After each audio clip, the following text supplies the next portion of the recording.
Buenos días, buenas tardes o buenas noches según el momento y lugar donde nos estés viendo o escuchando, y bienvenidos a En la Esquina. Hoy vamos a retomar nuestra serie de programas sobre el Sacrosanto Imperio Romano Germánico. Sí, ese que inició con Carlomagno está muy vigente hoy en día, aunque no lo crean, dado la situación de Europa, donde Europa busca una nueva identidad y busca establecerse como una entidad política propia y no como el Minion de Trump. Y Minion nunca es tan preciso cuando tenemos un presidente como este. Hoy hablaremos del primer imperio realmente global de la historia, el imperio de Carlos V, el esplendor de España. Vamos a hacer este análisis porque, a pesar de la propaganda que ustedes hayan escuchado, al primer imperio donde nunca se puso el sol fue el Imperio Español. Lamentablemente el Imperio Español pasó lo que pasó, y los británicos son excelentes haciendo dos cosas: robando y propaganda. Así que vamos a empezar. Hoy hablamos de literalmente el hombre que heredó el mundo, un monarca que gobernó, como lo dije hace un momento, el primer imperio global, un territorio tan inmenso que el sol nunca se ponía en sus dominios. Carlos V, el emperador del Sacro Imperio Romano Germánico y rey de España. Esta parte es clave.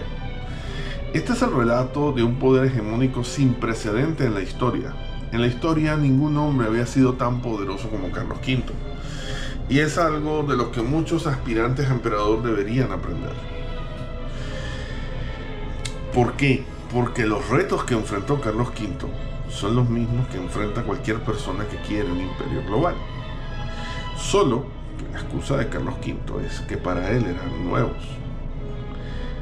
Un poder financiado por los ríos de plata y oro de América, sostenido por la infantería más temida de su tiempo y la infantería más letal de la historia. Ni los predecesores romanos, ni los espartanos, ni sus sucesores, ni los ejércitos modernos dominaron el campo de batalla de una forma tan letal como lo hicieron los tercios españoles. Pero una vez más, a los españoles no se les da la propaganda. Pero también es la historia de Carlos de una ceguera monumental, de cómo un hombre capaz de frenar imperios enteros en el campo de batalla no pudo entender que el mundo estaba cambiando. Mientras Carlos V gastaba fortunas defendiendo sus fronteras militares, en un pequeño pueblo de Alemania, un monje clavaba 95 tesis en la puerta de una iglesia y desataba una revolución asimétrica que partiría a Europa y a su imperio por la mitad. Hoy analizamos el esplendor de España, el tablero geopolítico del siglo XVI y el error de cálculo frente a Martín Lutero. Pero todo tiene un inicio, y vamos nosotros con el nuestro. Para entender la magnitud del problema, primero hay que entender la escala del poder, y esto es complicado. Carlos I no conquista un imperio, le tocó la lotería genética y dinástica más grande de la historia, no solo creo que europea, más grande de la historia hasta el momento. Por parte de sus abuelos maternos, los reyes católicos, heredó la corona de Castilla y Aragón, Nápoles, Sicilia y un continente recién descubierto, América. Por parte de sus abuelos paternos, la Casa de Habsburgo y el Ducado de Borgoña recibió Países Bajos, Austria y el derecho a reclamar el trono del Sacro Imperio Romano Germánico. Ahora, imaginen esto, el mapa logístico. En el siglo XVI gobernar esto era una pesadilla. Eran territorios con idiomas distintos, leyes distintas, monedas distintas, noblezas locales distintas, gentilicios distintos, identidad cultural propia y distinta. Y todos buscaban la mínima excusa para rebelarse.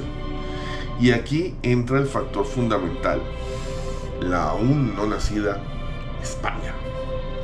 Sí, Carlos nace en Gente, la actual Bélgica, Flandes para la época. Llegó a la península ibérica sin hablar una sola palabra de castellano. No digo español y en otro programa puedo explicar por qué digo castellano. Al principio los españoles lo vieron como un rey extranjero que venía a saquear sus recursos para financiar campañas en el norte. Hubo rebeliones, por supuesto, pero rápidamente la geopolítica impuso su realidad. Castilla se convirtió en el motor, en la columna vertebral y militar, además de financiera, de todo el entramado imperial. La conquista de México por Cortés y del Perú por Pizarro inyectó una cantidad de oro y plata nunca antes vista.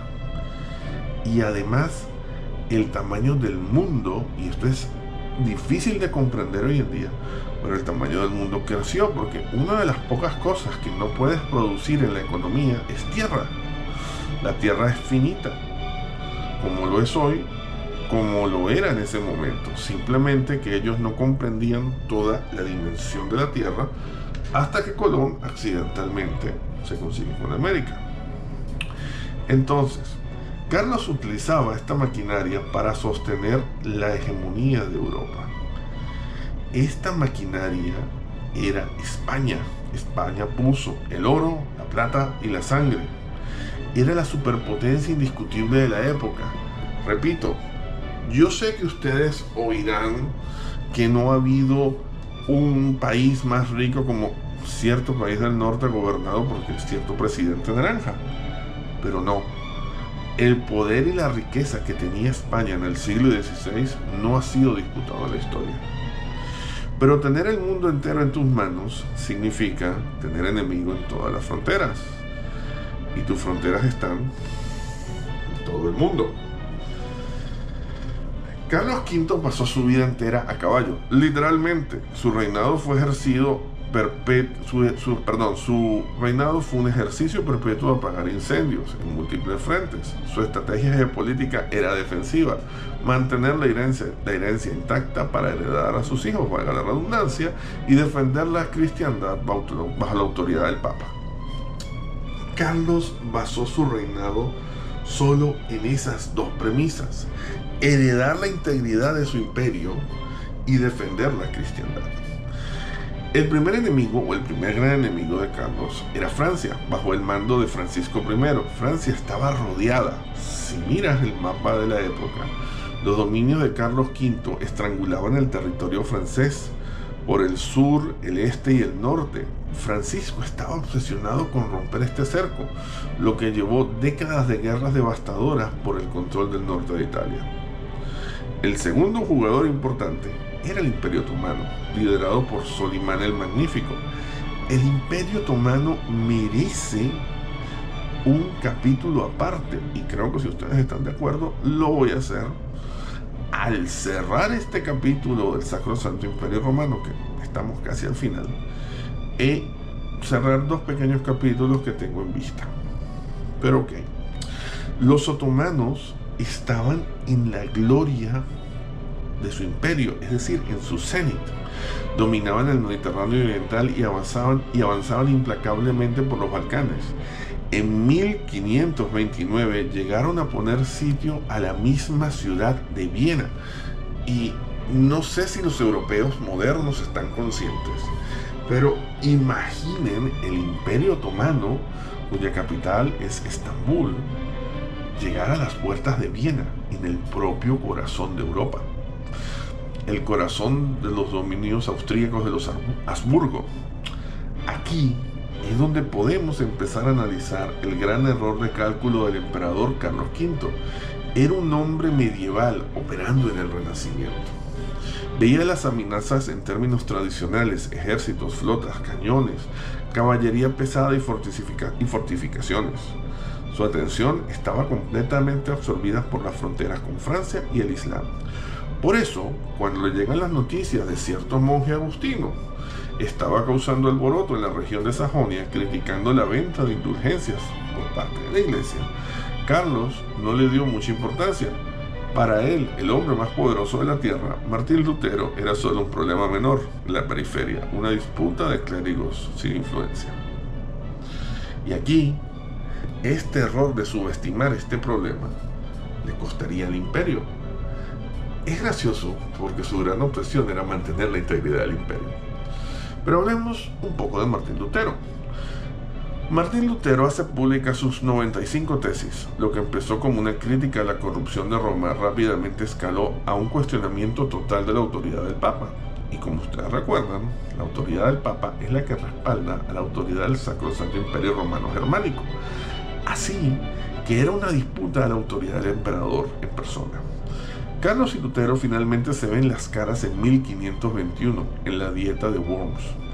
Si quieres, puedo hacer un programa especial explicando qué significa dieta, concilio, cómo se manejaban estos términos en la Edad Media. Es sumamente interesante. Es un momento crucial de la historia. El monarca más poderoso del planeta, y para el momento nunca había existido un monarca tan poderoso como él, frente a un simple monje de origen campesino. Carlos le exige a Lutero que se retracte de sus escritos. Lutero, amparado en su conciencia en las escrituras, se niega de manera rotunda. Esta negociación tuvo que haber sido difícil. Carlos estaba convencido que él, por derecho divino, era el hombre más poderoso del mundo. Así que a este pobre campesino de un lugar que nadie recuerda, eso es lo que pensaría Carlos, ¿por qué no me obedece? Ok, Carlos emite como respuesta, eso tuvo que haber sido una negociación muy rápida, el edicto de Worms, declarando a Lutero prófugo y hereje, pero no lo ejecuta. La pregunta es, ¿por qué? Por política. Carlos necesita a los príncipes alemanes tranquilos y felices para que le aprobaran impuestos y tropas para seguir enfrentando lo que Carlos consideraba una amenaza prioritaria, el Islam. Porque, si bien es cierto, Martín Lutero representaba una amenaza a la iglesia, era cristiano. O sea, todavía él no lo veía como un problema mayor. Por otra parte, el Islam era una religión completamente nueva. Y bueno, estaban también los franceses. Así que Carlos priorizó primero atender las amenazas de los turcos y luego los franceses. Como aquel que dice, resuelvo un problema a la vez, primero Medio Oriente, luego... Así no funciona la geopolítica. Así puedes llevar una casa. Carlos piensa que aislando legalmente a Lutero, la chispa se apagaría sola. No. El emperador no entendió el cambio tecnológico de la época. Carlos peleaba una guerra anticuada, analógica. Lutero desata la primera guerra de información asimétrica. Lutero tenía a su disposición lo que era la mayor revolución tecnológica desde la rueda, la imprenta de tipos móviles de Gutenberg. Mientras los edictos imperiales viajaban lentamente a lomo de caballo y escritos en latín, los panfletos de Lutero se imprimían por miles en idioma alemán, con caricaturas grotescas del Papa para que incluso aquellas personas que fueran analfabetas entendieran el mensaje. El mensaje se viralizó de una manera tal que nadie pudo prever. ¿Por qué? Porque nadie comprendió los alcances de la imprenta, porque era una tecnología nueva. No es la primera vez en la historia que se desmerita o se subestima el cambio que genera una nueva tecnología. Lo tenemos hoy en las redes sociales. Aún como sociedad no hemos entendido el real poder que tiene. La imprenta hizo por la reforma protestante lo que el internet hace hoy por los movimientos sociales. Un desentimiento del poder, un desafío directo y con razones. Cuando Carlos V quiso reaccionar, ya no se enfrentaba a un monje rebelde, sino un movimiento de masas que había permeado todos los estratos de la sociedad alemana y conduce a una fractura y el colapso del imperio. La revolución religiosa se convirtió inmediatamente en una rebelión política. Los príncipes alemanes del norte, astutos y grandes estrategas, vieron en Lutero la excusa perfecta. Si rompían con Roma y adoptaban el luteranismo, ya no tenían que pagar diezmos al Papa y podían alejarse de la autoridad de la iglesia. Y lo más importante, desafiar la autoridad del emperador. Formaron una alianza militar que es la Liga Esmalcalda. El Sacro Imperio Románico entró en una guerra civil brutal. A pesar de que Carlos V obtuvo victorias militares aplastantes, como la batalla de Muhlenberg en 1547 y otras más, la guerra era imposible de ganar a largo plazo, es decir, los tercios españoles continuaban aplastando y aplastando sin fin revoluciones. No puedes matar una idea a cañonazos cuando ya se impreso en la mente de la mitad de Europa. El dinero de América y las picas de los tercios españoles no podrían ganar esta guerra. Solo podrían ganar batallas y llenar de sangre Europa. Finalmente, en el 1555, Carlos V tiene que rendirse ante la realidad y firma la paz de Habsburgo. Este tratado establece un principio letal para su visión. ¿Recuerdan? Mantener la autoridad del imperio y la autoridad del cristianismo bajo el Papa. Carlos pierde las dos en el mismo momento con el cuius regio ius religio, es decir, la religión de cada estado será la religión de su príncipe. El imperio quedaba legal y oficialmente dividido. El catolicismo universal ya no lo era. Es el primer gran cisma de la Iglesia católica. Católico significa universal. Ya era solamente un recuerdo. Para Carlos V, esto no fue solo una derrota política, fue el fracaso de su vida. Esto lo llevó exhausto a hacer algo que nunca había ocurrido en la historia. El hombre más poderoso de la tierra abdica apenas un año después de firmar este tratado. Entregó el título imperial y los territorios austríacos a su hermano Fernando y dejó la joya de la corona, España, junto con las Américas, los Países Bajos y los dominios italianos, a su hijo Felipe II. El centro de gravedad del mundo ahora se movía a Madrid. Carlos, por su parte, se retiró a un monasterio aislado en Yuste, en España, donde pasaría los últimos días rodeado de relojes que intentaba obsesivamente y sin éxito que marcaran la misma hora exacta, una metáfora para su reinado. El imperio de Carlos V es el ejemplo perfecto de cómo el poder puro, económico y militar es ciego ante los cambios estructurales. Eso lo podemos ver hoy y a lo largo de la historia, pero específicamente hoy en muchos ejemplos. España aportó sangre y riquezas para dominar el tablero físico, pero la guerra del futuro se estaba librando en las mentes, en las imprentas y en la capacidad de conectar con el descontento popular. Espero que les haya gustado este pequeño resumen del reinado de Carlos V. Si les ha gustado el material, por favor dale un like y suscríbete. Me ayudas mucho al hacerlo y comparte. Así me ayudas a crecer y a generar más contenido. Nos vemos, esto es En la Esquina.